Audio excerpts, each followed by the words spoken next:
Segunda temporada de Patagonia Contable, un programa que analiza semanalmente el quehacer tributario, laboral y contable de nuestro país con palabras sencillas para la comunidad en general. Conducido por el contador auditor Adolfo Juan Canales Huentelicán. ¿Qué tal? Muy buenas tardes, damas y caballeros. Siendo las 12:08, le damos la bienvenida aquí en Patagonia Contable, programa número 77, hoy día 18 de octubre del 2022. Los últimos minutos lo quiero consensuar en números, y esto tiene que ver con el estallido social. Hoy día se completan 3 años del estallido social, el 18 de octubre del 2019, y tenemos que analizar y ver algunas cosas con números, porque los números siempre a uno le abren los ojos y sincerar algunos temas, como decía la columna del domingo. Esto lo que voy a leer a continuación es del medio periodístico France24.com o France24.com, que es un medio periodístico obviamente francés y que sale en 4 idiomas a nivel mundial. Este es un recuento que ellos hicieron a un año del conflicto, a un año del estallido social.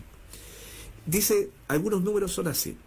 Las protestas que asolaron a Chile desde el 18 de octubre de 2019, catalogadas como estallido social, dejaron, primer número, 30 de fallecidos, 460 personas con lesiones oculares, 25 estaciones del metro fueron incendiadas y se presentaron más de 2.000 denuncias contra carabineros.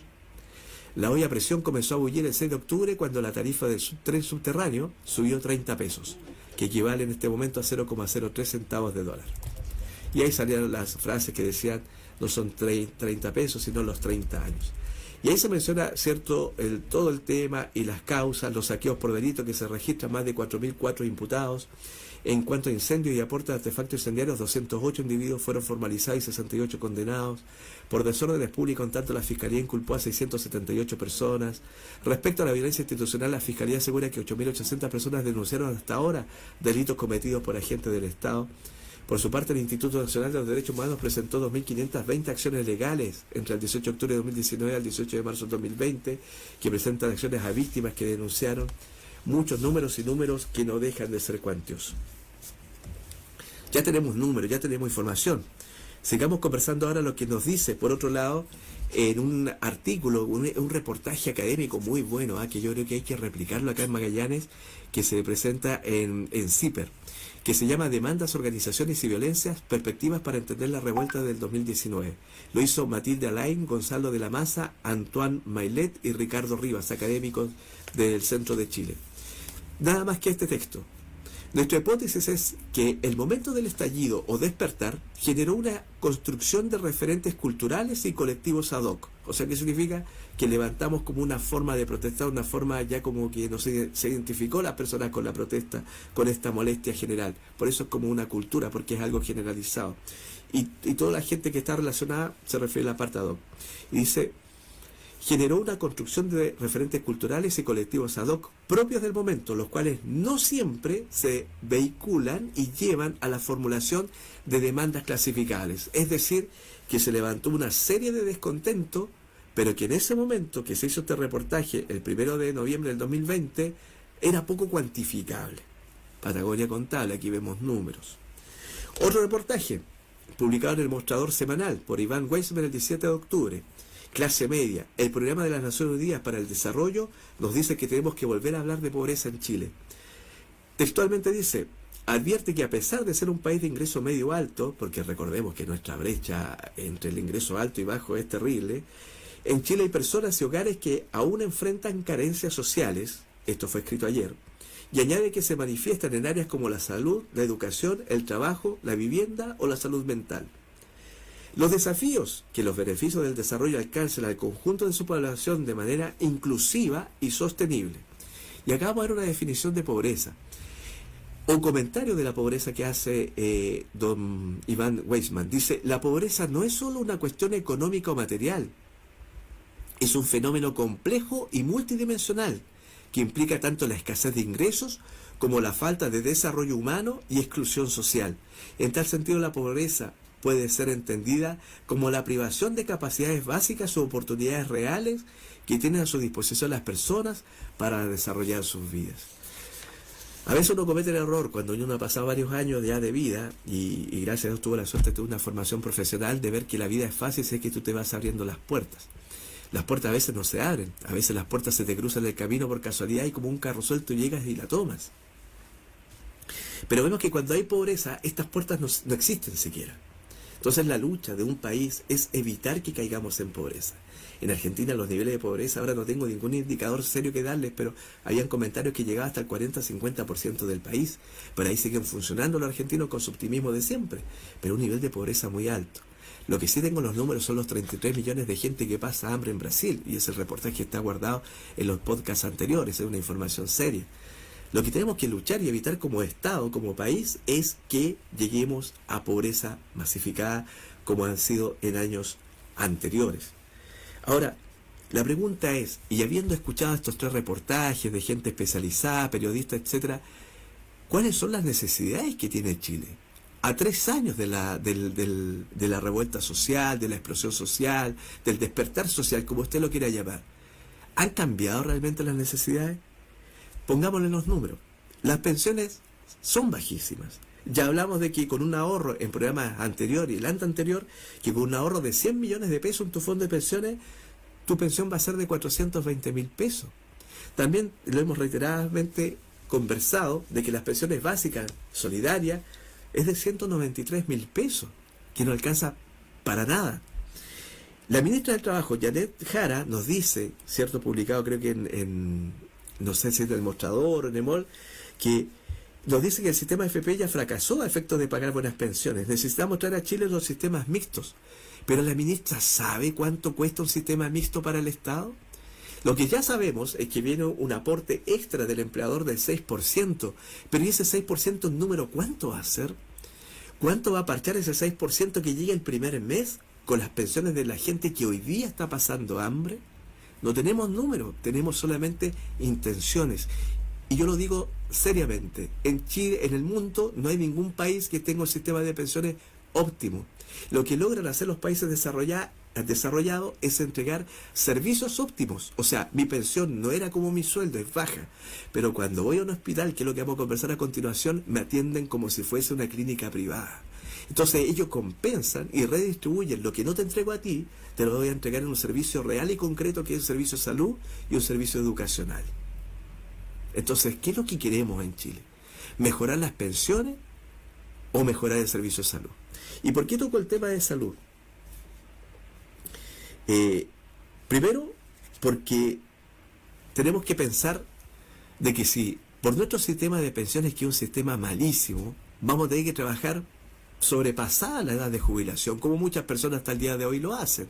A veces criticamos a los funcionarios públicos cuando uno se retira y decimos, oye, esa persona está haciendo un taco ahí en el funcionario porque no se va y tiene como 70 años.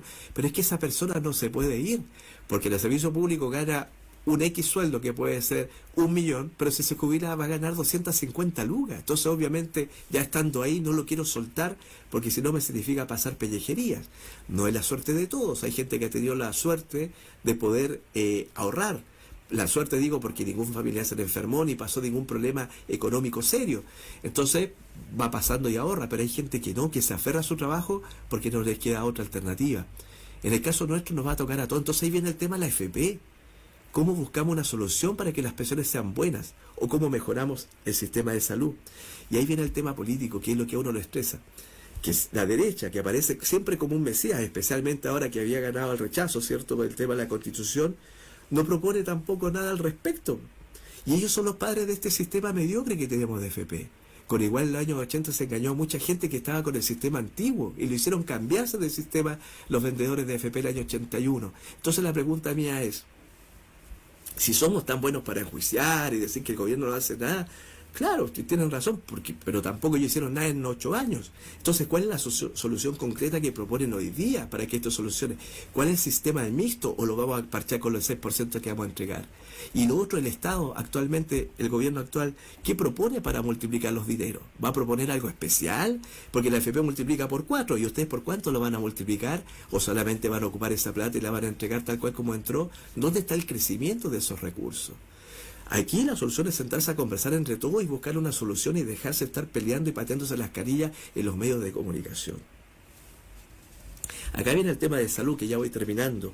Si vamos a tener que trabajar hasta pasada la edad de jubilación, entonces necesito salud. La salud debe ser eficiente para todos. El que quiera pagar privado, que lo pague, porque antiguamente siempre ha sido así. La gente antiguamente, cuando tenía un problema de salud grave, lo que hacía, viajaba a Miami y ahí se hacía todos los exámenes habido y por haber. Nosotros no vamos a viajar a Miami. Pero si nosotros estamos en FONASA, los cuales es una cantidad importante de chilenos que estamos en ese sistema, porque 3.300.000 están en ISAPRE y todo el resto de FONASA, ¿cierto? Tienen que estar en un sistema que le dé satisfacción, que sea rápido y que sea efectivo. Hacer filas eternas por los remedios no tiene cierta lógica. El tener que hacerte los exámenes, de repente uno puede invertir un poquito en un laboratorio de afuera, pero te lo exigen hacer adentro del sistema público, como que si el de afuera no tuviera validez. Yo necesito sanarme hoy día, no en meses más. El otro día conversaba con un cliente que estaba muy molesto, porque no por un tema contable, estaba molesto porque fue al hospital y después de esperar 2 horas le dijeron que su hora se había postergado porque el doctor tuvo un problema. ¿Y dónde están los reemplazos de los doctores? Y ahí viene otro tema que es muy importante. Hay un estudio que se publicó y que también lo hablamos en Patagonia Contable hace meses atrás, que salió publicado en Canal 13 y lo hizo la Universidad de Harvard, ni más ni menos, en donde se decía que en Chile hay una ausencia de doctores. Este estudio lo hizo la Universidad de Washington. Chile tiene un déficit de 12.000 médicos. Y aparte de eso, haciendo este análisis, se destacó que para 10.000 habitantes se necesitan 20,7 médicos, 70,6 enfermeras y matronas, 8,2 odontólogos y 9,4 personales farmacéuticos. Estos chiquillos ya lo graficaron y tienen números. Por lo tanto, no solo faltan médicos a la realidad actual del país, sino también que se necesitan 4.800 profesionales, enfermeras y matronas. Entonces la pregunta es, ¿el Estado de Chile, el gobierno de Chile actual y el Poder Ejecutivo tiene con claridad estos números? ¿Tenemos la capacidad suficiente en nuestras universidades para superar ese déficit? Porque siempre miramos el habitacional, pero ¿tenemos la capacidad para superar ese déficit de profesionales médicos? ¿No será el momento de abrir las fronteras a los médicos que realmente den un examen? Porque tampoco nos los van a dejar en cualquier mano, que vengan médicos de afuera, como ha sido como el caso de los venezolanos, que los médicos venezolanos tienen que venir porque allá les pagan una miseria y acá por lo menos pueden rentar mucho mejor. ¿Puede ser que podamos cubrir 10.000 médicos más mientras nuestras mismas filas de estudiantes que van saliendo van asumiendo el cargo y lo podemos retener en el sistema sin que se escapen al sector privado para lucrar, sino que se quede una buena cantidad con nosotros y ya comenzamos a hacer una bicicleta? ¿Cuánto saldrán esos recursos? ¿Tienen esos números? Los recursos para contratar enfermeros, paramédicos y el personal de servicio, de agentes de aseo. ¿Tenemos la infraestructura? Yo me atrevo a decir, estimado, que la infraestructura la tenemos, porque lo único que sabe hacer Chile cuando quiere parchar algo es ir a cortar una cinta tricolor, inaugurar un hospital o un colegio. Tenemos que cortar esos temas de tanto cortar. Tenemos mucha infraestructura y nos falta la gente. En los hospitales están licitando servicios de atención médica para la tarde, porque entiendo que los pabellones están desocupados y no tienen los doctores para que operen en ellos. ¿Qué estamos esperando? ¿Licitamos y pagamos más caro en vez de contratar a nuestros doctores? Una cosa extraña que pasa acá en el país. Y educación. ¿Ha habido sinceramiento del costo real de la educación pública en Chile? ¿O nunca fue sustentable la educación pública en Chile? Por eso la privatización de la educación que se colgó del sistema neoliberal.